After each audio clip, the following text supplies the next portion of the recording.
Salut, bienvenue chez moi. Aujourd'hui, je réponds à une de tes questions. Et en l'occurrence, c'est la question de... Attends, c'est parti, ça y est. Ah mince, ah c'est bon. Elle s'appelle Cécile, la question de Cécile, sur laquelle tu dis, ma chère Cécile, attends, j'essaie d'agrandir, parce que, encore une fois, j'ai oublié mes lunettes. Alors, pourrais-tu nous faire une vidéo sur la forme d'une liste pour connaître tous les végétaux que tu plantes et que tu sèmes au potager pour nourrir ta famille? Alors, utilises-tu des variétés anciennes? C'est le cas. Régionales, majoritairement, c'est le cas quand elles existent. Et comment tu te les procures? Par échange, entre jardiniers, ou est-ce que tu les achètes? Est-ce que tu fais tes propres semences? Alors, écoute, je réponds à toutes ces questions-là. Si c'est pas encore fait, je t'invite à cliquer sur le bouton s'abonner juste en dessous avec la petite cloche de notification, comme ça tu seras mis au courant de l'ensemble des vidéos que je produis tous les jeudis. Écoute, les semences que j'utilise aujourd'hui, j'ai réussi en un peu moins de 10 ans à avoir un maximum de ce qu'on appelle des semences dites anciennes et locales. Ça veut dire que je privilégie avant tout des variétés qui sont du coin où je suis. Quand elles existent, encore une fois, quand elles existent. Alors tu te doutes bien qu'il y a des variétés qui ont été créées dans ces régions-là, et puis d'autres qui sont, je veux dire, plutôt génériques. Par exemple, tu vois, la tomate, elle n'est pas forcément très régionale, tu vois, même si certains ont donné nom à une variété de tomates et dépend d'une région ou d'un village ou d'un département. Néanmoins, la tomate, c'est Amérique du Sud, tu comprends. Bon, c'est pas trop le coin où on est ici. Malgré tout, il y a des variétés comme la carotte, par exemple, que j'utilise, qui est une variété locale. Il y a les choux aussi. Parmi les choux, j'utilise des variétés locales. Parmi les poireaux, j'utilise aussi des variétés locales. Je vais te mettre dans la description toute la liste. Ça m'évite, tu vois, de la dire. Il n'y a pas grand intérêt. Je te mettrai un lien dans lequel j'ai l'ensemble de ma liste, enfin, que des principaux. L'ensemble de la liste de ce qui correspond à ma région et que j'utilise en grande partie. J'étais même amené, tu comprends, à aller même beaucoup plus loin que ça, c'est d'aller même dans les arbres, dans les fruitiers que j'utilise, c'est pareil, c'est des variétés produites localement, anciennes, qui ont été récupérées. Comme je l'ai déjà expliqué plein de fois, il est hyper important à mon sens de valoriser et de favoriser les variétés qui appartiennent à l'histoire de la région dans laquelle on est.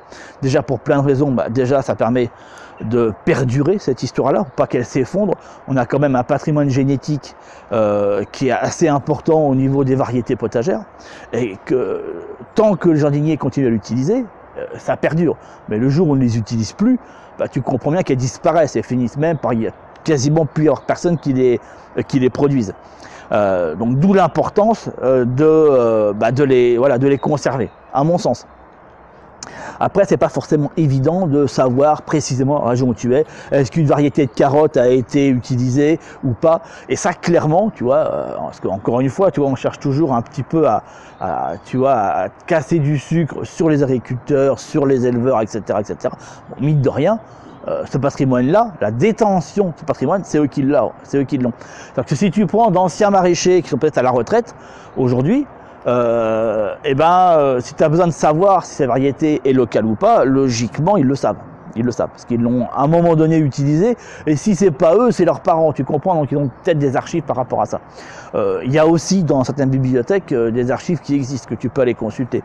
Bon, je te cache pas que c'est pas d'une méga évidence, c'est un travail d'archiviste quelque part à faire, à aller rechercher parmi d'anciens qui habitent, qui ont été en des fermes et qui habitent encore peut-être dans des fermes, parmi d'anciens, tu vois, jardiniers amateurs aussi. Et pourquoi pas aussi des bibliothèques. Tu vois, donc il y a vraiment un travail de fourmi à faire. Je ne peux pas te dire précisément lequel, parce que ça dépend des régions et ça dépend de tout ce qui existe et perdure par rapport à ça. Je me doute bien qu'il y a eu beaucoup de pertes par rapport à toutes ces choses-là. Et dans ce qui reste, on essaie de trouver ce qu'on peut. Moi, j'ai réussi à faire une liste. Je suppose qu'il y en a que j'ai oublié, parce que peut-être qu'elles sont oubliées, ou peut-être parce que je passais à côté. Moi, je me suis fait une liste, mais bon, c'est pas pourtant qu'elle est archi complète. Il y a forcément, à mon avis, quelque chose qui a été perdu là-dedans. Mais là, c'est la première chose à faire, tu vois, c'est de voir quelles sont les variétés locales qui existent par chez toi, et puis après, d'essayer de reconstituer cette collection. Et puis, effectivement, tu vois, en finale, produire ces semences-là. En tout cas, faire une sélection de semences que tu vas te dire, celles-là, elles sont quand même archi balèzes à trouver. Il est peut-être préférable que je me les produise, tu vois, par chez moi. Et moi, c'est ce que je fais. Majoritairement, il y a une grosse partie de ce que je produis que je mets en semences. Après, dans ce qui est assez facile à trouver, je te cache pas que je vais les chercher. Je m'amuse pas parce que j'ai pas forcément l'espace nécessaire pour faire tout en semence. La semence prend beaucoup d'espace, clairement. Donc c'est compliqué de faire, de tout produire, quoi. C'est quasiment pas possible. Donc il y a quelques-unes assez complexes à trouver que je produis. Le reste, je me fournis ailleurs. Malgré tout, dans les légumes que j'utilise en fait, si tu veux, un gros éventail, hein, les choux, les carottes, enfin tout ce qui est plus classique, tu vois, les navets, les poireaux, les oignons, enfin bon voilà, tu vois un petit peu toute la machin. Et quand ça existe, la variété locale. Voilà. Dans les tomates, c'est pareil, etc. Tu vois, j'en ai quelques-unes. Alors, j'ai épuré à un moment ma collection. Aujourd'hui, elle n'est plus du tout celle qui y était il y a 10 ans. Enfin, absolument plus. Ça n'a plus rien à voir.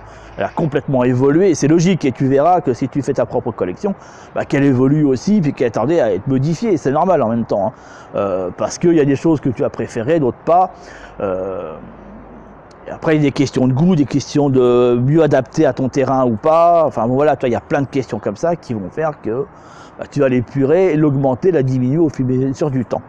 Moi, aujourd'hui, je suis, dans ce que j'utilise, à moins d'une vingtaine de variétés de tomates. Je suis vraiment très faible au niveau de la quantité de variétés différentes. Je l'ai réduite à une vingtaine. Il fut un temps, j'avais 80, tu vois, un petit peu de délire. Bon.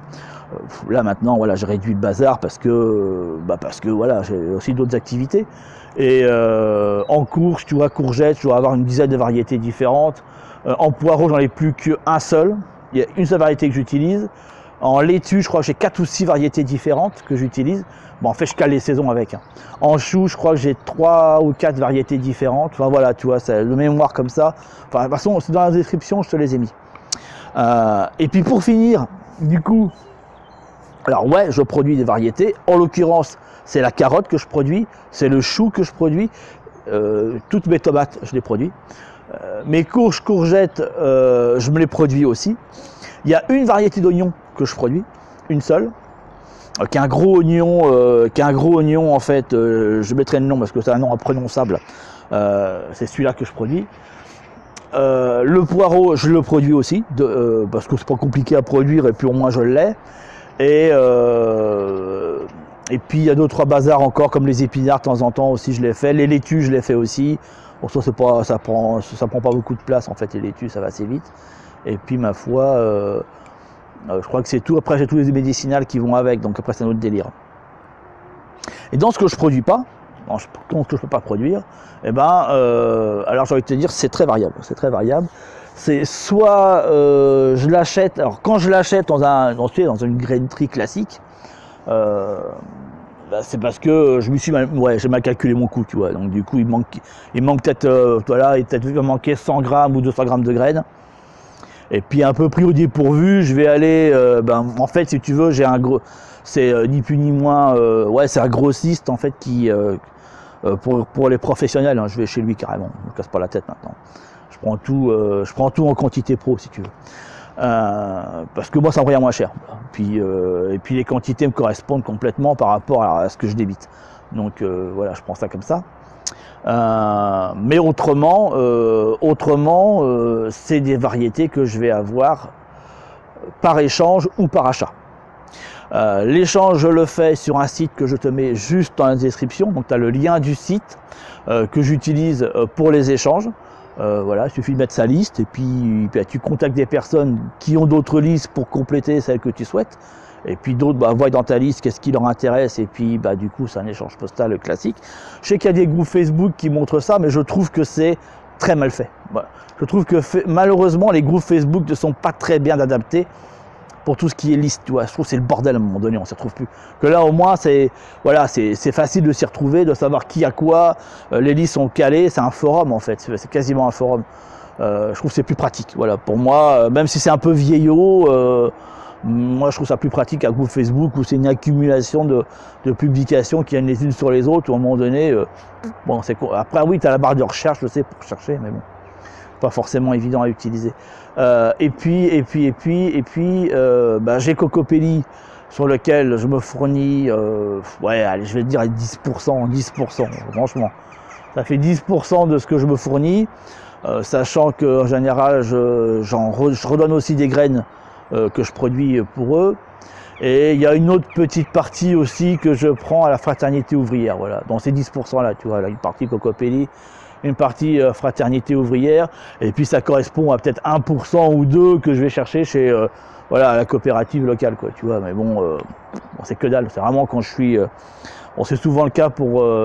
il y a une carotte que j'utilise qui est la Touchon, tu vois. C'est souvent que je suis en rade, j'en ai pas assez. Donc voilà. Je vais la chercher, mais sinon, voilà, mes achats, c'est que dalle, en fait. Ça représente pas grand-chose.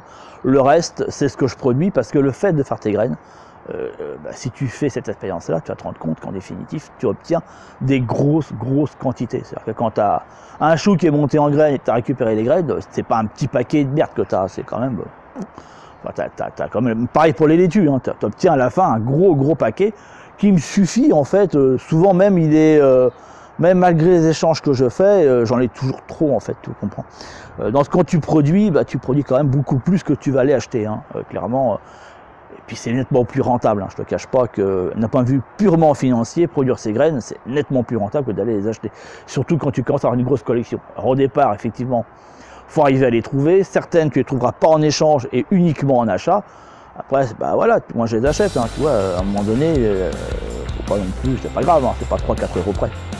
Enfin, voilà un petit peu pour répondre à ta question sur ce principe de semences, de graines. J'aurai l'occasion de toute façon de faire une vidéo sur cette question de comment produire ces semences. C'est quelque chose que je fais depuis de nombreuses années et que j'apprécie pas mal. Je te laisse, je te dis à très bientôt. En attendant, ta liberté de partir, ciao ciao.